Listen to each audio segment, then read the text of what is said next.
Press the lord నిజమైన స్వరం October 3, 2025 Holi prayer home సంఘం వారి అనుదిన వాగ్దాన పరిచర్య. పూర్ణమైన పట్టుదలతో విజ్ఞాపన చేయుచు మెలకువగా ఉండుడి. ఎఫెసీయులకు రాసిన పత్రిక 6వ అధ్యాయం 20వ వచనం. ప్రియమైన దేవుని వారలారా, ఇక్కడ పూర్ణమైన పట్టుదలతో విజ్ఞాపన చేస్తూ మెలకువగా ఉండండి అని అపోస్తలుడైన పౌలు గారు ఎఫెసీ సంఘస్థులకు రాస్తూ ఉన్నారు.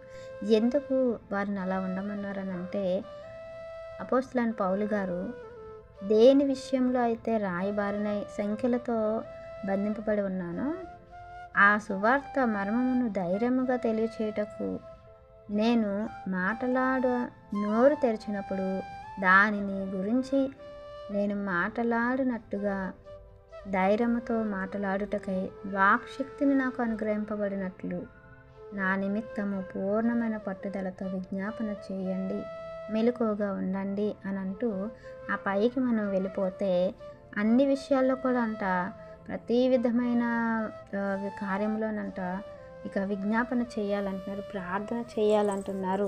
ఇంకా చూసుకున్నట్లయితే ఆ ప్రార్థన విషయమే దేవుని వాక్య ఖడ్గమును, ఆత్మ ఖడ్గమును ధరించుకోండి అని అంటున్నారు. ఆత్మ విషయమే ప్రతి సమయమందు ప్రతి విధమైన ప్రార్థన విజ్ఞాపనలు చేయాలని అంటున్నారు. నిజముగా ప్రార్థన అంత గొప్పదా, విజ్ఞాపన అంత గొప్పదా?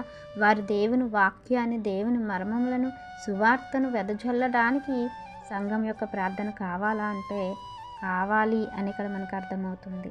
ఈరోజు మన ప్రార్థనలో ఏ అంశాలను జ్ఞాపకం చేసుకుంటున్నాం? ప్రార్థన అనేది యుద్ధానికి సిద్ధమైన క్రైస్తవ సైనికుడి చేతిలో ఒక ఆయుధం లాంటిది.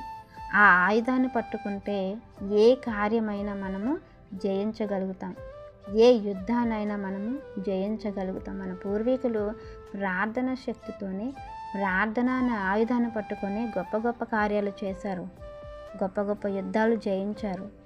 దేవుని యొక్క సన్నిధిని వారు నింపుకున్నారు, దేవుని తోడును వారు ఏర్పరచుకున్నారు. దేవుని యొక్క ఔన్నత్యాన్ని, ఆయన యొక్క మహత్యమును తెలియపరచటానికి ప్రార్థన అనే ఆయుధాన్ని వాడుకున్నారు. అలా దేవుని వైపు అనేకుల్ని త్రిప్పారు. దేవునికి వ్యతిరేకులైన బయలుదేవతలను పూజించే వారు సైతం దేవుని పాదాల దగ్గర వంగేలా చేశారు ఆ ప్రార్థన వలన.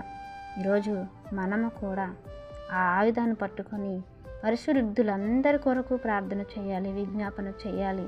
వారి యొక్క దేవుని యొక్క మర్మమును తెలియపరచడానికి వారు పూనుకున్నటువంటి రాజ్య స్థాపన కార్యక్రమానికై మనమందరం ఈ సంఘం అంతా ప్రార్థన చేయాలి. వాళ్ళు కూడా మన కొరకు ప్రార్థన చేస్తున్నాము అనే వాక్యాన్ని మనకు తెలియపరుస్తూ ఉన్నారు.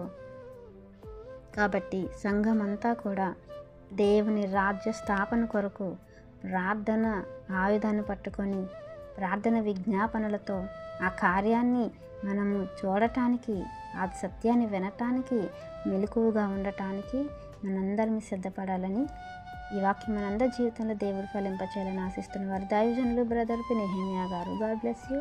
ఆమెన్.